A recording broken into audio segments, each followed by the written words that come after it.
En la Unión Soviética, las leyes de la naturaleza también debían obedecer al partido. Cuando la biología se convirtió en política, la verdad murió bajo el peso de la ideología. En ese mundo de miedo y propaganda, un campesino sin formación científica se alzó como héroe del pueblo y destruyó décadas de progreso en nombre del socialismo. Su nombre fue Trofim Denisovich Lysenko, el hombre que convirtió la ciencia en delirio y la agricultura soviética en hambre. Trofim Lysenko nació en 1898, en Ucrania, dentro de una familia campesina pobre. No era un académico, ni un investigador brillante, ni un teórico respetado. Pero eso, en la Unión Soviética, era una ventaja. El régimen necesitaba héroes del pueblo, ejemplos de que el socialismo podía producir genios sin ayuda de la burguesía. En 1928, Lysenko saltó a la fama con un método llamado vernalización. Según él, exponer las semillas al frío antes de sembrarlas hacía que crecieran más rápido y produjeran más. Una idea simple, atractiva, perfecta para la propaganda.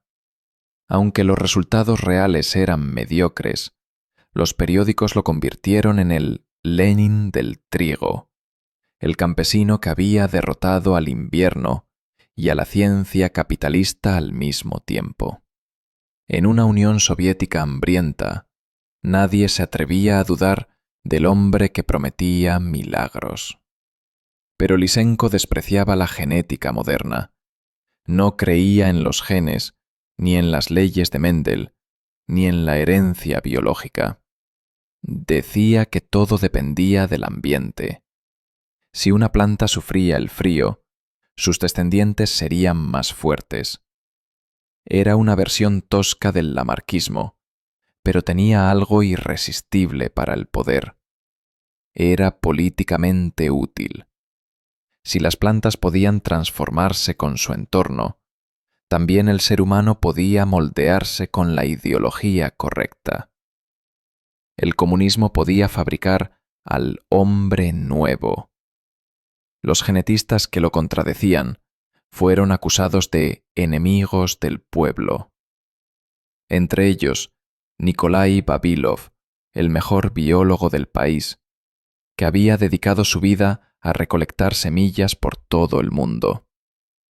Lysenko lo denunció, lo acusó de sabotaje y espionaje. Vavilov fue arrestado, torturado y murió de hambre en una celda del Gulag. Mientras el verdadero científico agonizaba, el impostor era celebrado en el Kremlin. Lysenko tenía algo más valioso que el talento. Sabía cómo complacer a Stalin. El dictador veía la ciencia como un instrumento del poder. No le interesaban los hechos, sino los resultados que reforzaran la ideología comunista. Y Lysenko le ofrecía exactamente eso, una ciencia obediente al Partido Comunista, una biología que hablaba el lenguaje del marxismo. En 1935, Stalin lo recibió en el Kremlin. Escuchó sus teorías y, tras un silencio, dijo: «El camarada Lysenko está en el camino correcto». Con esa frase, la genética soviética fue condenada a muerte. Desde ese día, oponerse a Lysenko equivalía a oponerse a Stalin, y nadie sobrevivía a eso. Con el respaldo del dictador, Lysenko fue nombrado presidente de la Academia Lenin de Ciencias Agrícolas y convirtió la biología en una máquina de terror. Cerró laboratorios, retiró libros, despidió y encarceló a profesores. Los científicos eran obligados a retractarse en público, aplaudiendo teorías que sabían falsas. Las conferencias se convirtieron en juicios ideológicos. En 1948, Lysenko proclamó que la genética mendeliana era una falsedad burguesa y que sólo su biología era auténticamente socialista. No hay genética sin lucha de clases. declaró ante cientos de investigadores aterrorizados: aquello no era ciencia, era religión política. Lisenko era el profeta y Stalin su dios. Sus ideas no solo arruinaron la ciencia, también destruyeron la agricultura soviética. Propuso sembrar las plantas más juntas, porque, según él, al ser de la misma clase social, no competirían entre sí. Un delirio marxista aplicado al campo. Las cosechas se perdieron, las plantas se ahogaron unas a otras y el hambre se extendió. Pero Lisenko falsificaba los resultados. Sus subordinados inflaban las cifras para sobrevivir. Los periódicos mostraban campos falsamente exuberantes, mientras en las aldeas la gente comía raíces y corteza de árbol. Durante los años 40 y 50, sus políticas contribuyeron a hambrunas masivas en Ucrania, Asia Central y Siberia. Miles de toneladas de grano se perdieron en experimentos fallidos, pero nadie podía criticarlo. Si las cosechas fracasaban, era culpa de los saboteadores. A pesar de todo, Lisenko fue elevado a la categoría de héroe nacional. Su retrato colgaba en universidades y oficinas junto al de Stalin. Era el símbolo de la ciencia proletaria, el campesino que había vencido a los intelectuales burgueses. Recibía medallas, privilegios, dachas y coches de lujo. Mientras tanto, miles de científicos eran enviados a campos de trabajo o desaparecían sin rastro. Los que sobrevivían lo hacían fingiendo creer en sus mentiras.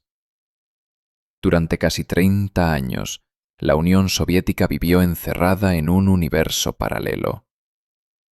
Mientras en Occidente se descubría la estructura del ADN, los soviéticos enseñaban a los niños que los genes no existían. La muerte de Stalin en 1953 marcó el principio del fin. Durante un tiempo, Nikita Jrushchov siguió protegiendo a Lisenko, esperando que su biología socialista rescatara la agricultura soviética, pero los fracasos se multiplicaban.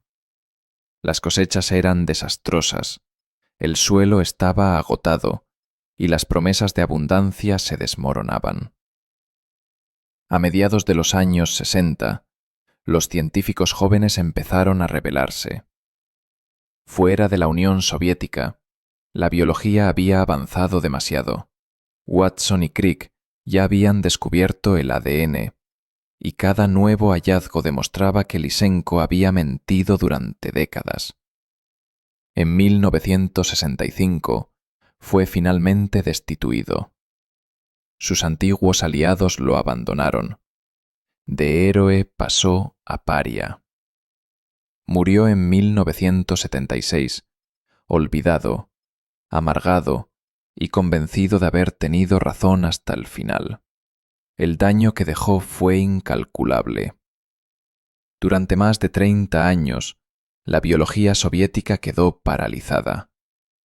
Miles de investigadores fueron encarcelados, ejecutados o exiliados. Los descubrimientos que podrían haber revolucionado la medicina y la agricultura se perdieron. Y el hambre, que su ciencia debía erradicar, siguió devorando al país. Incluso décadas después, el miedo a investigar temas ideológicamente sensibles seguía presente. El fantasma de Lisenko rondaba los laboratorios, recordando que, en la Unión Soviética, pensar era peligroso.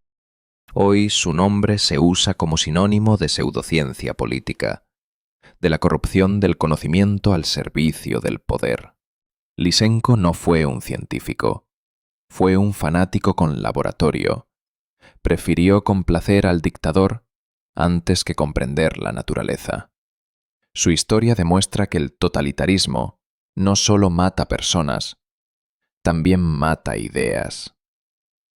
En los archivos soviéticos aún se conservan sus discursos, sus informes falsificados y las cartas de científicos que suplicaban no ser arrestados. Entre esas páginas se escucha el eco del miedo, la desesperación de una generación que tuvo que aplaudir al impostor para sobrevivir. Lysenko decía que podía cambiar las leyes de la herencia, y lo logró, en cierto modo. No alteró los genes de las plantas, pero sí los del pensamiento soviético.